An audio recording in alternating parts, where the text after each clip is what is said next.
Here's some Kapa beaters that make patterns in Kapa cloth and soften the Kapa cloth. Kapa cloth is from a mulberry tree, the bark of a mulberry tree. And you can see the different patterns on different sides. Yeah.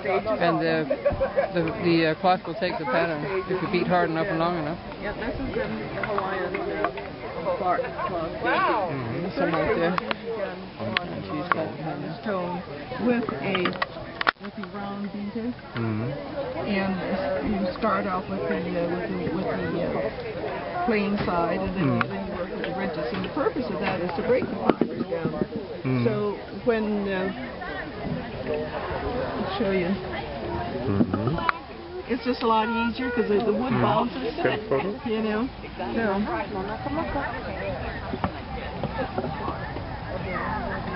Aloha.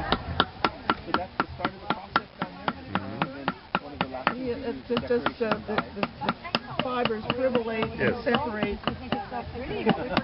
So hard work. And the plain side helps to break that down. And then this helps even further. The ridges. The ridges help to break that down even further, if you'll notice. So there's more reason than making a pattern. Oh yeah, very definitely. And after you've broken down the fibers on the rock, you felt another piece or two, whatever you want with it, and then you work on the wood anvil. And true to Hawaiian bark cloth making, after the pieces are felted together, the whole little bundle of fibers or cloth is then wrapped up in tea leaf or banana leaves and allowed to ferment. And what fermenting does is it breaks the sugars and the natural sugars and carbohydrates in the fiber kind of help to break the fiber down. That's when it gets kind of smelly, and because it goes through a rotting process. Yeah. And but they get nice and soft, and they're easier to make. It makes it a lot easier to beat and get it to a kind of nice fabric. Do they get thinner then? I mean, that helps get them thinner. You can really get a very gossamer effect from it. It depends entirely on how much you beat. How many layers? Okay, so after the fermentation it's still pretty thick. So after that you have to beat it to get it that thin. Right, yeah. Okay, and you can get it even thinner than that. And if you wanted even thinner than that, if you soak that, the layer, you can actually separate some of the layers. Oh, really? Yeah. So some of the artists do that for their own artistic creation. How many layers do they typically felt together? 3 to 5, depending entirely on what you're after.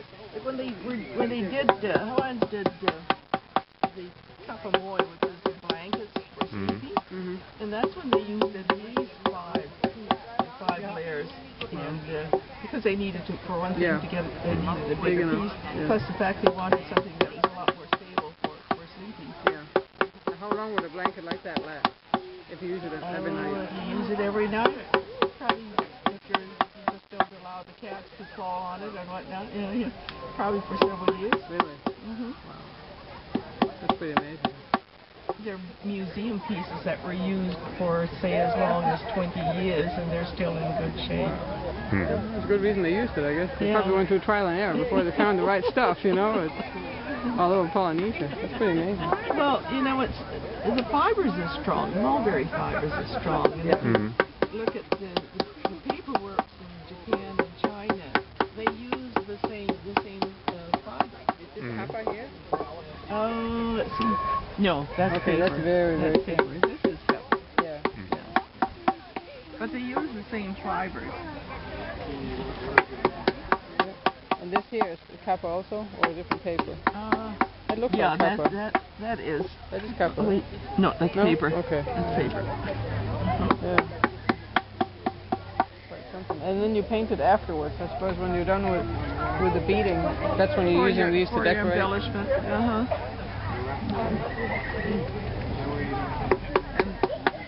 the young lady that works at this table is one that works a lot with dyes, natural dyes.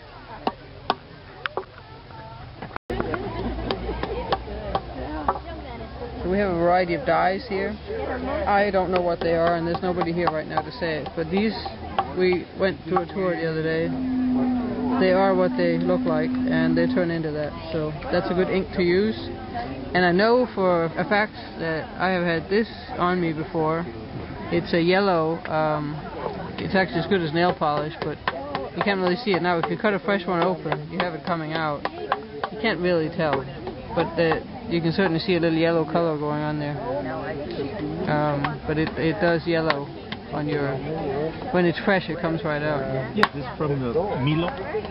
That's it. It's the Right? yellow one, right? It's the yellow one, right? You cut it open and There it is. Yeah. I know I've been painting fingers for that in Tahiti once. Somebody had to do on that. It lasts pretty good. Yes. Yeah, it's not bad. And this one here is called what?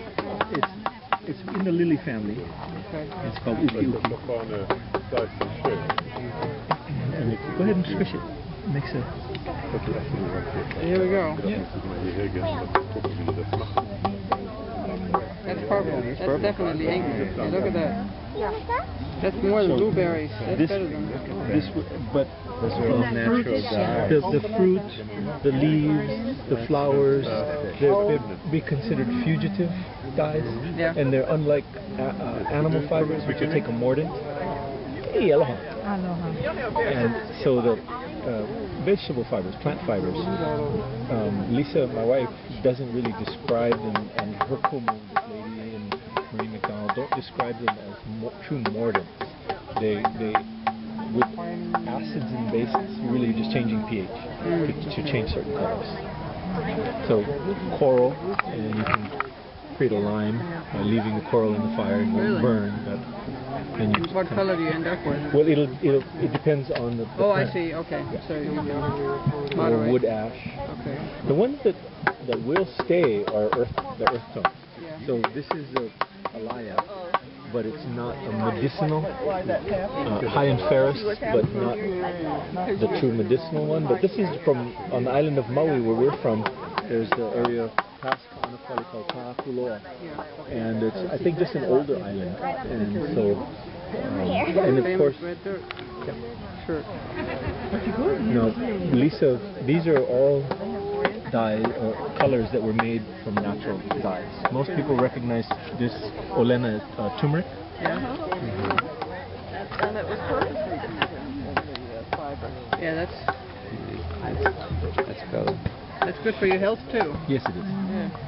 If you got a sore throat, this is turmeric. This is what you want. In a lot, so many Indian foods, and they're Oh, saying yeah. they think that's one of the reasons that people from India don't get Alzheimer's is the Yeah. high amount of